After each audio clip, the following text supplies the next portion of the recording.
নমস্কাৰ বন্ধু বান্ধৱীসকল আমাৰ ৰাখিফল চেনেলটোলৈ আপোনালোকক স্বাগতম জনাইছোঁ। দুৰ্গা পূজাৰ সময়ত যদি আপোনালোকে এই সপোন দেখে কিবা নহয় কিবা অৰ্থ আপোনালোকে ইয়াৰ পৰা পাব। আপোনালোকৰ জীৱনলৈ আহিব শুভ সংকেত। প্ৰচুৰ পৰিমাণে ঘৰত অৰ্থৰ আগমন হ'বলৈ ধৰিব। দুৰ্গা পূজাৰ সময়ত এই সপোন দেখিলেই জানিব যে আপোনালোকৰ দুখৰ দিন অন্ত হৈ পৰিছে, ভাল দিন আপোনালোকৰ আৰম্ভ হ'বলৈ গৈ আছে। সপোন হ'ল এক মনৰ প্ৰকাশ। আমি সপোন দেখা পাওঁ সদায় দেখি শুনি থকা বা ভাবি থকা বস্তুবোৰৰ ওপৰত। বহু সময়ত দেখিবলৈ পোৱা যায় যে কিছুমান সপোনৰ পৰা আমাৰ কিছুমান বহু বেছি লাভ হোৱা দেখিবলৈ পোৱা যায়। স্বপ্নশাস্ত্ৰত ইয়াৰ সম্পৰ্কে সম্পূৰ্ণভাৱে উল্লেখ আছে। যদি দুৰ্গা পূজাৰ সময়ত আপোনালোকে এই সপোন দেখা পায় তেনেহ'লে আপোনালোকৰ জীৱনৰ দিশ সলনি হৈ পৰিব। আহক তেনেহ'লে এই সপোনৰ কথা জানি লওঁ। যদি ভিডিঅ'টো ভাল লাগে লাইক এটা কৰি আমাৰ মনোবল বঢ়াব আৰু আপোনালোকৰ বন্ধুবৰ্গৰ লগত শ্বেয়াৰ কৰি তেওঁলোককো উপকৃত কৰিব। 1 নম্বৰটো ফেঁচা। দুৰ্গা পূজাৰ সময়ত ফেঁচা দেখাটো অতি শুভ বুলি মনা গৈছে। এই সময়ত ফেঁচা দেখা অৰ্থ হ'ল অতি সোনকালে আপোনালোক ধনৰ গৰাকী হ'ব। ক'ৰবাৰ পৰা হঠাৎ অৰ্থ লাভৰ প্ৰবল যোগ আপোনালোকে দেখিবলৈ পাব। নতুনকৈ ঘৰলৈ সুযোগ সুবিধা আপোনালোকে লাভ কৰিব পাৰিব আৰু কোনো ফালৰ পৰা নতুন সুবিধা আপোনালোকৰ হাতলৈ আহিব। কৰ্ম জীৱনতেই হওক বা আপোনালোকৰ ঘৰুৱা জীৱনতেই হওক আপোনালোকে উন্নতি আৰু সুখ শান্তি লাভ কৰিবলৈ সক্ষম হ'ব।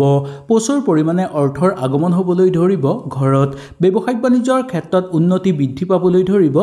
পৰিকল্পিত কাম আপোনালোকৰ সম্পূৰ্ণ হৈ পৰিব আৰু সকলো ক্ষেত্ৰতে আপোনালোকৰ ভাল হৈ পৰিব। কিবা যদি বেয়া দিন আহিবলগীয়াও আছিল সেই সকলোবোৰ আপোনালোকৰ নোহোৱা হৈ পৰিব আৰু মা দুৰ্গাৰ পৰম আশীৰ্বাদ আপোনালোকে লাভ কৰিবলৈ সক্ষম হ'ব। সেইকাৰণে দুৰ্গা পূজাৰ সময়ত ফেঁচা সপোনত দেখাটো বহু বেছি শুভ বুলি মনা গৈছে। কিন্তু এটা কথাৰ প্ৰতি লক্ষ্য ৰাখিব লাগিব যে সপোনত যদি আপোনালোকে ফেঁচা দেখা পায় সেই ফেঁচাটোৰ কথা আপোনালোকে বা সেই সপোনৰ কথা কোনো মানুহৰ আগত আপোনালোকে প্ৰকাশ নকৰিব। যদি বেলেগ মানুহৰ আগত প্ৰকাশ কৰে তেনেহ'লে ইয়াৰ ভাল ফল আপোনালোকে কেতিয়াও নাপাব। ইয়াৰ পৰা আপোনালোকৰ ওপৰত বেয়া প্ৰভাৱে পৰিবলৈ ধৰিব। 2 নম্বৰটো অলংকাৰ। দুৰ্গা পূজাৰ সময়ত যদি সোণ ৰূপৰ বা গহনাৰ অলংকাৰ আপোনালোকে সপোনত দেখা পায় তেনেহ'লে অতি শুভ বুলি মনা গৈছে। ইয়াৰ ফলত আপোনালোকে এইটোৱেই সংকেত পাব যে মা লক্ষ্মী আৰু মা দুৰ্গাৰ পৰম আশীৰ্বাদ পৰিছে আপোনালোকৰ ঘৰত আৰু এওঁলোক আহি আপোনালোকৰ ঘৰত বাস কৰিছে। যদি এই সপোন আপোনালোকে দুৰ্গা পূজাৰ আগত বা দুৰ্গা পূজাৰ সময়ত দেখা পায় জানিব যে আপোনালোকৰ ঘৰলৈ কিবা নতুন সুখবৰ আহিব। লগতে কিবা লাভৰ প্ৰবল যোগ আপোনালোকে লাভ কৰিব। ইয়াৰ উপৰিও দেখিবলৈ পাব যে পৈতৃক সম্পত্তি লাভৰ প্ৰবল যোগ আপোনালোকৰ জীৱনলৈ নামি আহিব। সেই গতিকে দুৰ্গা পূজাৰ সময়ত বা দুৰ্গা পূজাৰ আগতেই যদি আপোনালোকে সপোনত সোণ ৰূপৰ গহনা বা যিকোনো অলংকাৰ সপোনত দেখা পায় তেনেহ'লে অতি শুভ হ'ব। মা লক্ষ্মীৰ কৃপা সদায় থাকিব আপোনালোকৰ ঘৰত আৰু মা দুৰ্গাৰ লগতে মা দুৰ্গাৰ সপৰিয়ালৰ পৰম আশীৰ্বাদ আপোনালোকৰ ওপৰত পৰিব। এই সপোনৰ কথাও আপোনালোকে কেতিয়াও কোনো মানুহৰ আগত প্ৰকাশ কৰাটো উচিত নহয়। 3 নম্বৰটো সাপ। দুৰ্গা পূজাৰ সময়ত যদি বা দুৰ্গা পূজাৰ আগতেই যদি সপোনত আপোনালোকে সাপ দেখা পায় তেনেহ'লে জানিব যে আপোনালোকৰ হাতলৈ অতি সোনকালে ধন আহিব। ইয়াৰ উপৰিও আপোনালোকে কোনো ফালৰ পৰা প্ৰচুৰ পৰিমাণে অৰ্থ উপাৰ্জন কৰিব পাৰিব আৰু লগতে কোনো ফালৰ পৰা আপোনালোকৰ ঘৰলৈ সুখবৰ আহিব। মহাদেৱৰ পৰম কৃপা আপোনালোকৰ ওপৰত পৰিছে আৰু মা পাৰ্বতীৰো পৰম কৃপা আপোনালোকৰ ওপৰত পৰিবলৈ গৈ আছে, যাৰ ফলত সকলো মনৰ আশা আপোনালোকৰ পূৰ্ণ হৈ পৰিব। ঘৰত সুখ শান্তি বিৰাজ হ'বলৈ ধৰিব। সকলো ক্ষেত্ৰতে আপোনালোকৰ উন্নতি বৃদ্ধি পাবলৈ ধৰিব। জীৱনত যদি কিবা সমস্যা চলি আছিল সেই সমস্যাবোৰো আপোনালোকৰ নোহোৱা হোৱাৰ ই এক ইংগিত বুলিও ক'ব পৰা যায়। ইয়াৰ ফলত আপোনালোকৰ ঘৰত অৰ্থ বৃদ্ধি পাবলৈ ধৰিব। অৰ্থ হানি কম হ'বলৈ ধৰিব। ঘৰৰ মানুহৰ উন্নতি বৃদ্ধি পাবলৈ ধৰাও দেখিবলৈ পোৱা যাব। সেইকাৰণে দুৰ্গা পূজাৰ আগত বা দুৰ্গা পূজাৰ সময়ত যদি আপোনালোকে সপোনত সাপ দেখা পায় তেনেহ'লে জানিব যে আপোনালোকৰ ভাগ্য সলনি হ'বলৈ গৈ আছে। পদুম ফুল।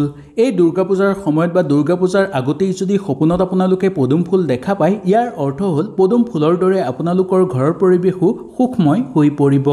দাম্পত্য জীৱন আনন্দিত হৈ পৰিব। ঘৰত নতুন সুখবৰে আগমন কৰিব। সেইকাৰণে দুৰ্গা পূজাৰ সময়ত পদুম ফুল সপোনত দেখাটো অত্যন্ত শুভ বুলি মনা গৈছে। ইয়াৰ উপৰিও স্বপ্নশাস্ত্ৰত কোৱা হৈছে যে যদি আপোনালোকে সপোনত পদুম ফুল দেখা পাই জানিব যে আপোনালোকৰ ভাগ্যৰ ৰেখা সলনি হ'বলৈ গৈ আছে। যদি আগত কিবা বিপদ আহি আছে সেই বিপদো আপোনালোকৰ নোহোৱা হৈ পৰিব। ঘৰত যদি কিবা কণ্ডল সঘনাই হৈ আছে সেইবোৰো নোহোৱা হ'ব আৰু লগতে শত্ৰুৰ পৰাক্ৰম কমিব আৰু শত্ৰুক আপোনালোকে জয় কৰিব পাৰিব। ইয়াৰ বাহিৰেও ঘৰত সুখ শান্তি বৃদ্ধি পাবলৈ ধৰিব, দাম্পত্য জীৱনত আনন্দ হ'বলৈ ধৰিব আৰু সকলো ফালৰ পৰা ঘৰত মধুময় পৰিৱেশ বিৰাজ হ'ব। 4 নম্বৰটো, সপোনত যদি আপোনালোকে গৰু দেখা পায় তেনেহ'লে জানিব যে আপোনালোকৰ ভাগ্য বিশেষভাৱে সলনি হ'বলৈ গৈ আছে। অতি সোনকালে আপোনালোকৰ জীৱনৰ দিশ সলনি হ'বলৈ গৈ আছে। প্ৰচুৰ পৰিমাণে ঘৰত অৰ্থৰ আগমন হ'বলৈ ধৰিব। এই দুৰ্গা পূজাৰ সময়ত বা দুৰ্গা পূজাৰ আগতেই যদি সপোনত আপোনালোকে গৰু দেখা পায় তেনেহ'লে জানিব যে আপোনালোকৰ ভাগ্যৰ ৰেখা শুভ দিশত গতি কৰিছে, যাৰ ফলত কেওফালৰ পৰা সুখ শান্তি আপোনালোকৰ ঘৰত বৃদ্ধি পাবলৈ ধৰিব। সকলো দেৱ দেৱীৰ আগমন হ'বলৈ ধৰিব, কাৰণ গৰুক কামধেনু বুলি মনা যায়। যদি সপোনত গৰু দেখা পায় তেনেহ'লে 33 কোটি দেৱ দেৱীৰ পৰম আশীৰ্বাদ আপোনালোকে লাভ কৰিব পাৰিব আৰু তেওঁলোক আহি আপোনালোকৰ ঘৰত প্ৰৱেশ কৰিব।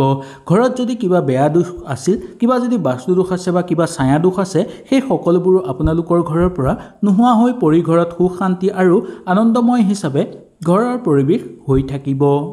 দুৰ্গা পূজাৰ সময়ত সপোনত নাৰিকল দেখাটো অত্যন্ত শুভ বুলি মনা গৈছে। যদি দুৰ্গা পূজাৰ সময়ত আপোনালোকে নাৰিকল দেখা পায় তেনেহ'লে জানিব যে আপোনালোকৰ ভাল দিন আহি পৰিছে।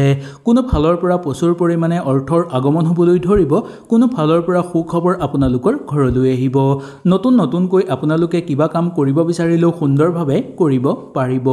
ইয়াৰ পৰা মহাদেৱ আৰু মা পাৰ্বতীৰ সন্তুষ্ট হোৱাৰ উপৰিও মা লক্ষ্মী আহি আপোনালোকৰ ঘৰত বাস কৰিব, যাৰ ফলত প্ৰচুৰ পৰিমাণে অৰ্থৰ আগমন হ'বলৈ ধৰিব। বেয়া সমস্যা আপোনালোকৰ জীৱনৰ পৰা দূৰ হৈ পৰিব। বহু দিনৰ পৰা ঘৰত যদি কাৰোবাৰ বেমাৰ আজাৰো হৈ আছিল তেনেহ'লে এই সপোন দেখাৰ পিছৰ পৰা লাহে লাহে সেই বেমাৰ আজাৰো ঠিক হৈ পৰিবলৈ ধৰিব। দুৰ্গা পূজা সুন্দৰভাৱে আপোনালোকে পালন কৰিব পাৰিব।